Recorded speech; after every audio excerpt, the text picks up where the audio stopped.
سامعین ناظرین السلام علیکم، آداب، نمستے۔ انفیکشن کنٹرول سوسائٹی کے صحت.net چینل سے ڈاکٹر حسن نواب آپ کا میزبان آپ سے مخاطب ہے۔ ہیموفیلیا ایک بیماری ہے اور اس کے دن کے موقع پر ہم آپ کو معلومات دینا چاہ رہے ہیں کہ ہیموفیلیا کیا بیماری ہے اور کس طرح اس کو کنٹرول کیا جائے اور کس طرح اس سے نمٹا جائے۔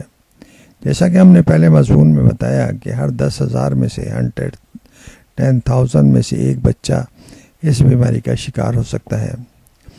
ہیموفیلیا اے اور بی کی عام علامات میں جسم میں نیلے دھبے پڑنا،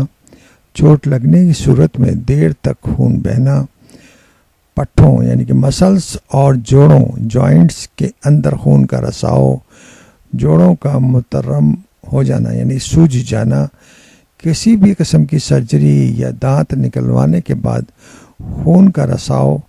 پیدائش کے وقت نو مولود کے ناف سے کافی دیر تک خون بہنا، سرکمسیشن یعنی ختنوں کے بعد خون نہ رکنا، بعض کسی وجہ سے بغیر کسی وجہ سے جسم کے اندرونی حصوں میں خون یعنی کہ اسپونٹینیس انٹرنل بلیڈنگ وغیرہ شامل ہیں۔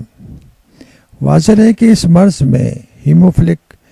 افراد کے جوڑ سب سے زیادہ متاثر ہوتے ہیں۔ اگر مسلسل ایک ہی جوڑ کے اندر خون کا رساؤ جاری رہے،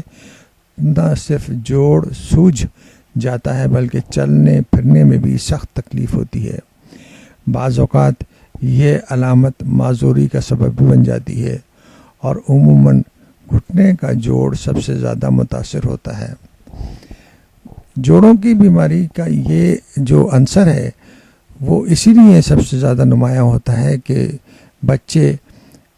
چلنے پھرنے میں یا گرنے میں ان کے جوڑوں کے اوپر چوٹ لگتی ہے، جس کی وجہ سے خون اندر جوڑ کے اندر بہتا ہے اور جس کی وجہ سے سوجن اور تکلیف نمایاں ہوتی ہے۔